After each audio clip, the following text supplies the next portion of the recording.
The magic of kefir.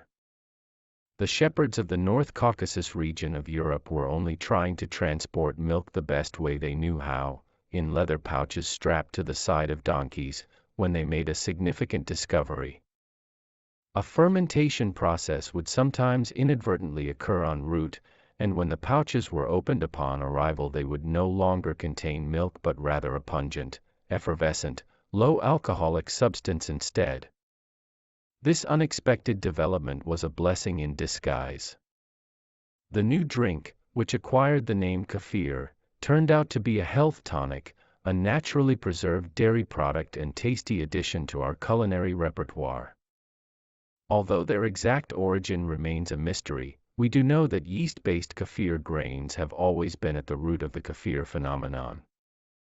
These grains are capable of a remarkable feat. In contradistinction to most other items you might find in a grocery store, they actually expand and propagate with use. This is because the grains, which are granular to the touch and bear a slight resemblance to cauliflower rosettes, house active cultures that feed on lactose when added to milk. Consequently, a bigger problem for most kefir drinkers is not where to source new kefir grains, but what to do with the ones they already have. The great thing about kefir is that it does not require a manufacturing line in order to be produced. Grains can be simply thrown in with a batch of milk for ripening to begin. The mixture then requires a cool, dark place to live and grow, with periodic unsettling to prevent clumping. Caucasus inhabitants began storing the concoction in animal skin satchels on the back of doors. Every time someone entered the room the mixture would get lightly shaken. After about 24 hours the yeast cultures in the grains have multiplied and devoured most of the milk sugars, and the final product is then ready for human consumption. Nothing compares to a person's first encounter with kefir. The smooth, uniform consistency rolls over the tongue in a manner akin to liquefied yogurt.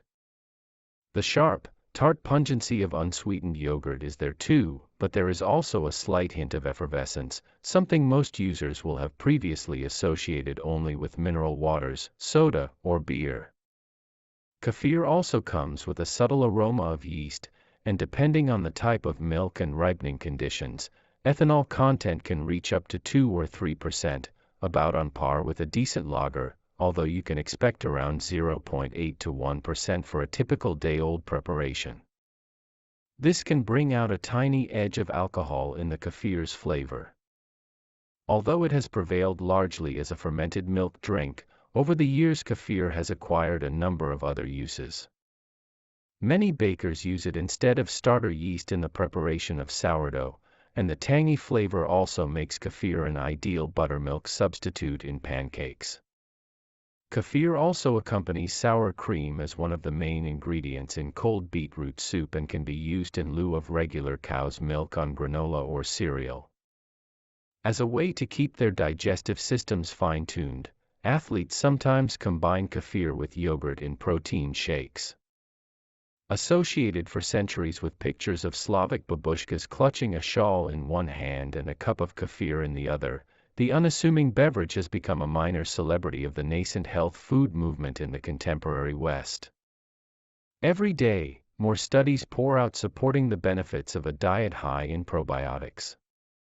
This trend toward consuming probiotics has engulfed the leisure classes in these countries to the point that it is poised to become, according to some commentators, the next multivitamin.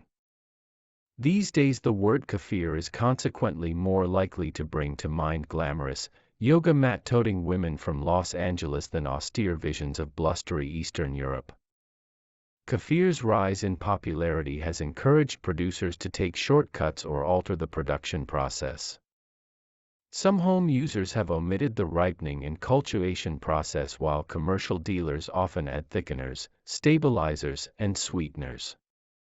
But the beauty of kefir is that, at its healthiest and tastiest, it is a remarkably affordable, uncluttered process, as any accidental invention is bound to be. All that is necessary are some grains, milk, and a little bit of patience. A return to the unadulterated kefir making of old is in everyone's interest.